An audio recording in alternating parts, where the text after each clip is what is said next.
This is an audiobook created by Subconscious Key Studio. Hello, I want you to take a moment just where you are and simply listen. Listen to the sounds around you. The distant traffic, the hum of an appliance, the quiet of your own room. Notice the space you're in. Now I want you to imagine that all of this is a cave. Not a cave of rock and stone, but a cave of perceptions, of habits, of the reality you have come to accept without question. For the next hour, we are going on a journey together. A journey out of that cave. It's a story written over 2,000 years ago by the philosopher Plato.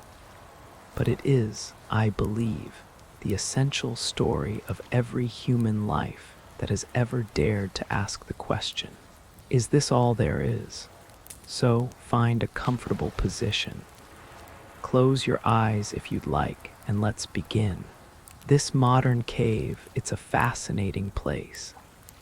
Its walls are not rough-hewn stone, they are smooth, glowing screens. They flicker day and night with a relentless parade of shadows.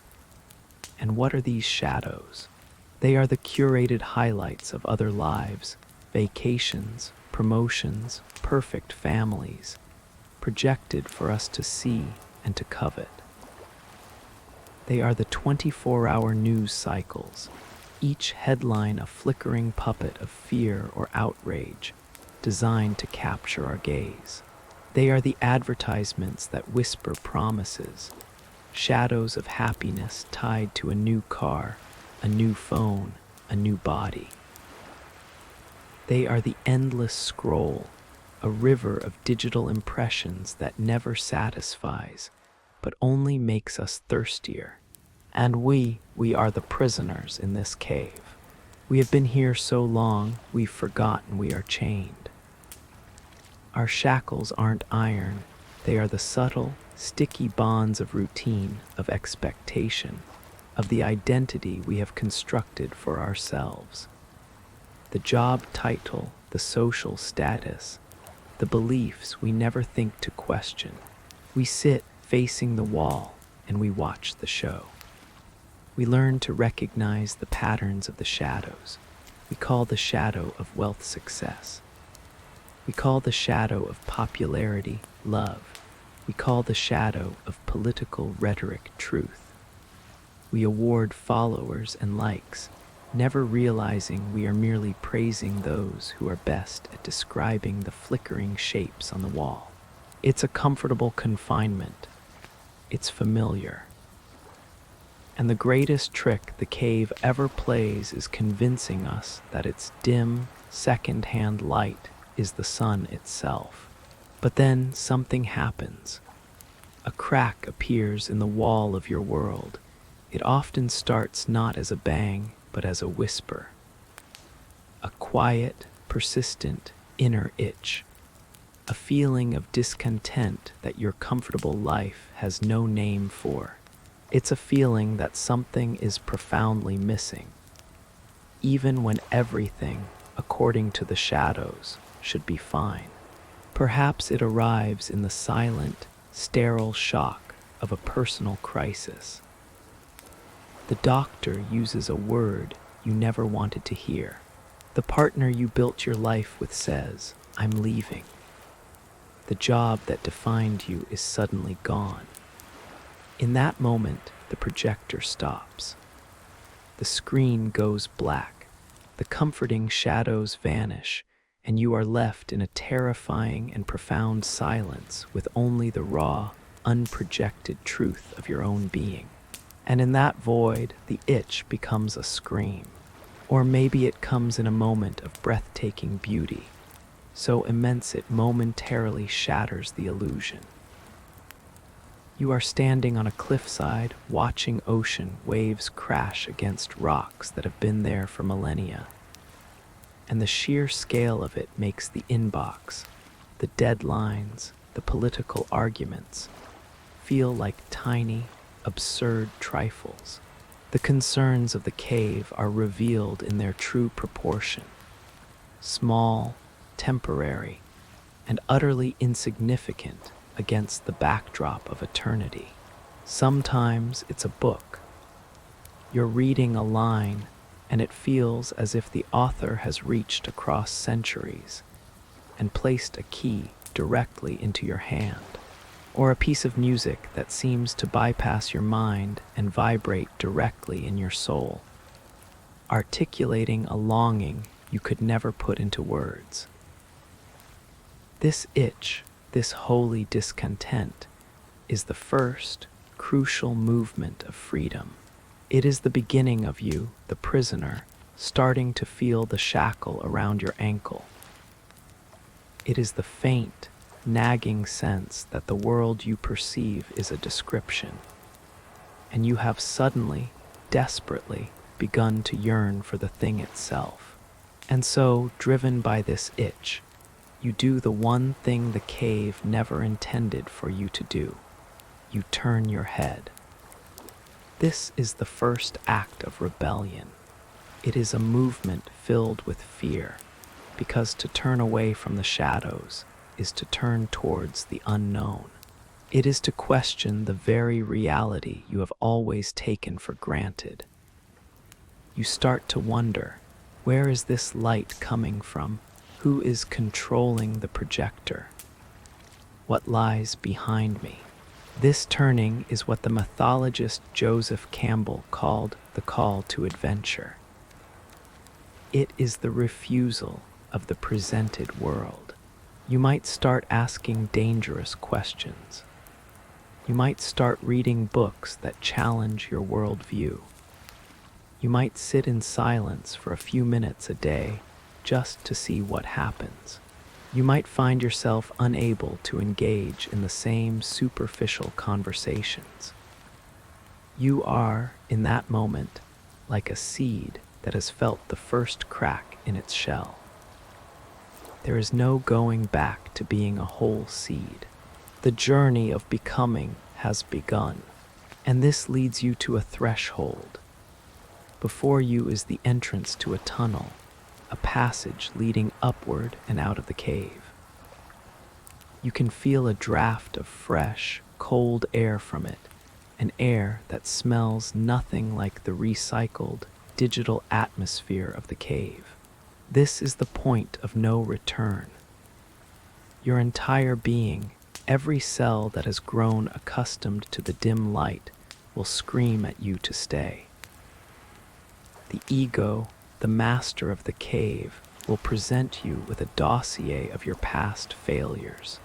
It will tell you you're not smart enough, not strong enough, that you're being arrogant, that you'll lose everything.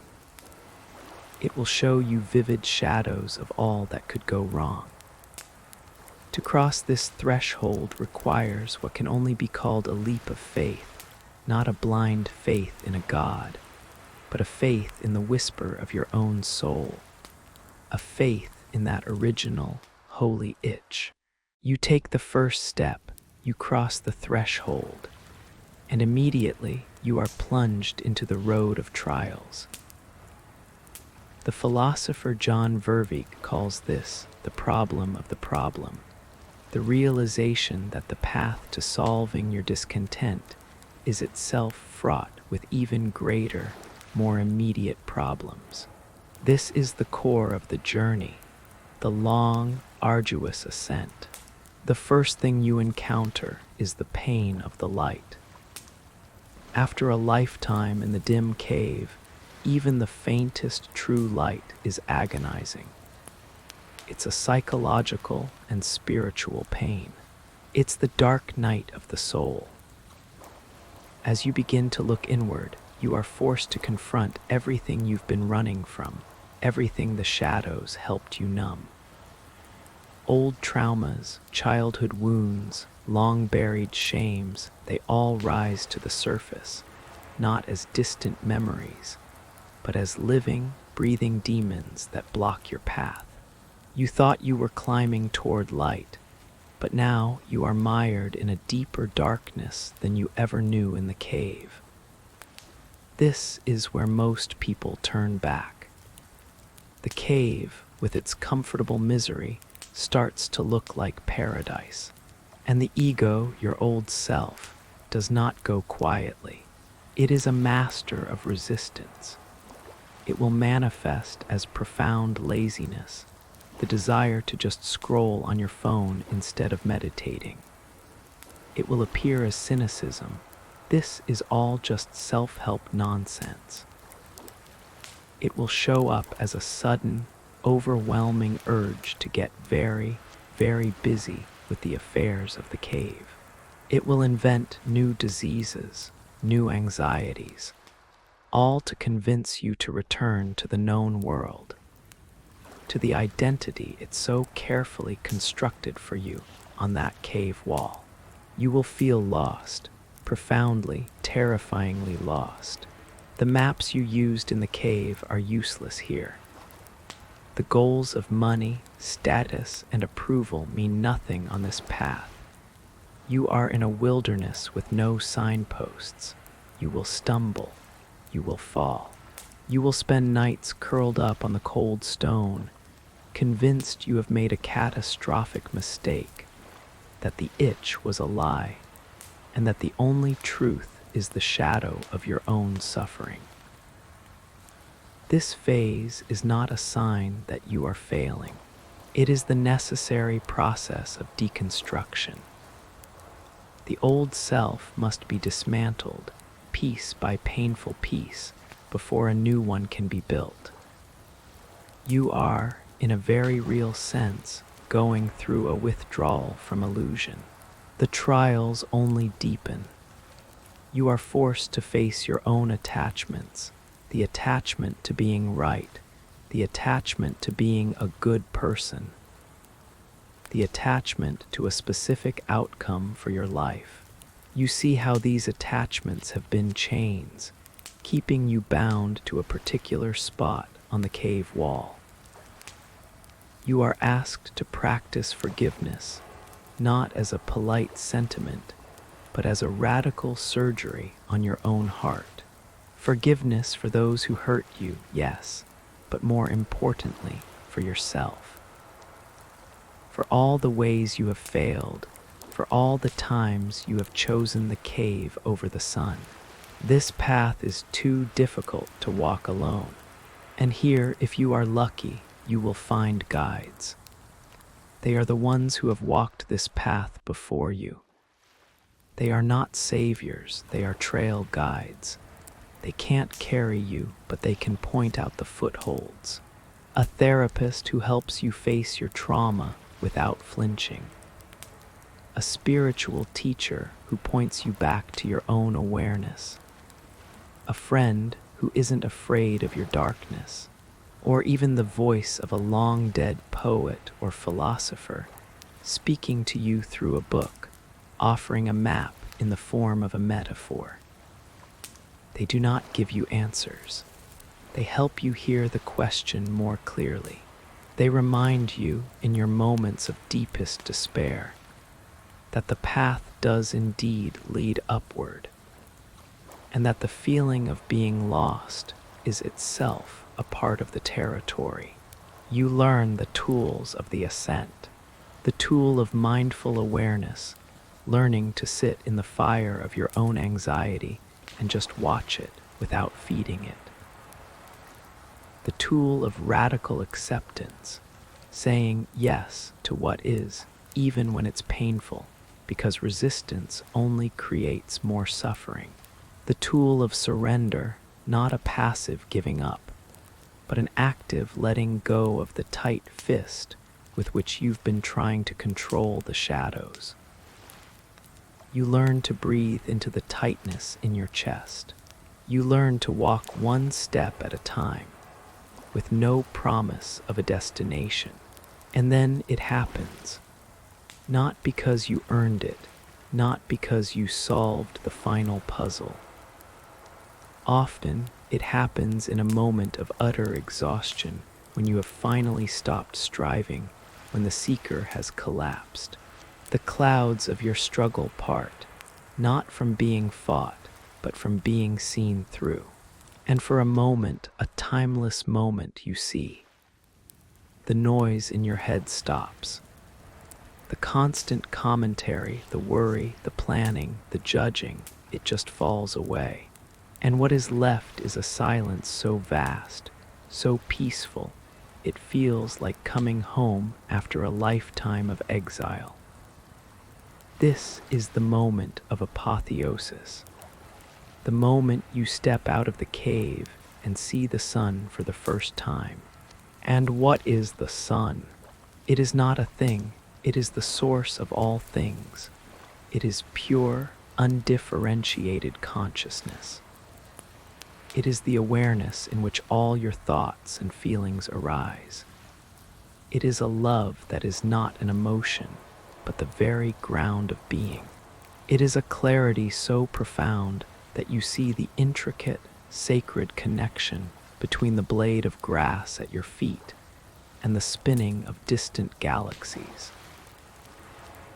You understand, not intellectually, but in the very core of your being, that you are not a separate self looking out at a world of objects. You are the world looking at itself. You are a wave realizing it is the ocean. In this light, everything is forgiven. Everything makes sense. You see that your parents, your enemies, everyone who ever hurt you, were all prisoners in their own caves, acting out from their own pain and ignorance. There is no one to blame. The concept of your personal, biographical self, the one with all the problems and the history, is seen as just another shadow, a particularly convincing and persistent one. But it is not what you are. What you are is the boundless, luminous space in which that character appears. This is not a final destination. It is a glimpse, a taste, but it is enough. It rewrites your entire understanding of reality. You cannot live on the mountaintop. The vision fades, the clouds return, but you are irrevocably changed. You do not go back to the cave empty-handed. You bring back a boon, a gift, not for yourself, but for the world you are returning to. The first boon is perspective. The problems of the cave haven't vanished, but they are now seen in their true context. A missed promotion, a critical comment, a traffic jam, these are tiny ripples on the surface of a vast, deep ocean. They no longer have the power to define your state of being. You can engage with them without being consumed by them. The second boon is unshakable peace. It's not that you never feel sadness or anger again. You do. But those feelings are now like whether moving through the sky of your awareness. They are allowed to come and they are allowed to go, because you know you are not the weather, you are the sky. Beneath the storm, there is a deep, abiding calm that can never be disturbed. The third boon is authentic power and creativity. When you are no longer trying to prove yourself or get something from others, your energy is freed up. You become a conduit for life itself. Ideas, art, solutions, and compassion can flow through you without being blocked by the ego's need for approval. Your actions come from a place of overflow, not lack. The final boon is purpose. You understand your mission. It is not to convert others or to drag them from their caves. It is simply to live from this new understanding, to be a living reminder of the sun in a world that has forgotten it exists. And so you return. You walk back down the tunnel and re-enter the cave. The same images are flickering on the wall. The same prisoners are arguing over the shadows. Everything looks the same, but you are seeing it with completely new eyes. This is the stage of integration. How do you live with this cosmic wisdom in a mundane world? You practice mindful engagement. You go back to your job, but you do it with presence. Whether you are writing code or washing dishes, you bring your full attention to it. The activity is no longer just a means to an end. It is an expression of life itself in that moment. It becomes a form of meditation. You cultivate conscious relationships. You no longer look to others to complete you or make you happy. You relate from a place of wholeness. This allows you to love more deeply because your love is not a demand but a gift. You can listen to someone without needing to fix them. You can be a calm, steady, compassionate presence, a silent invitation to wake up. You embrace responsibility. The Allegory tells us that the enlightened one has a duty to return. This doesn't mean preaching. It means embodying the truth you've glimpsed. It means meeting the fear and aggression of the world not with more fear and aggression, but with understanding. It means pointing gently when asked toward the source of the light. It means living in the cave, paying your taxes, having conversations, but doing so without ever fully forgetting the sun.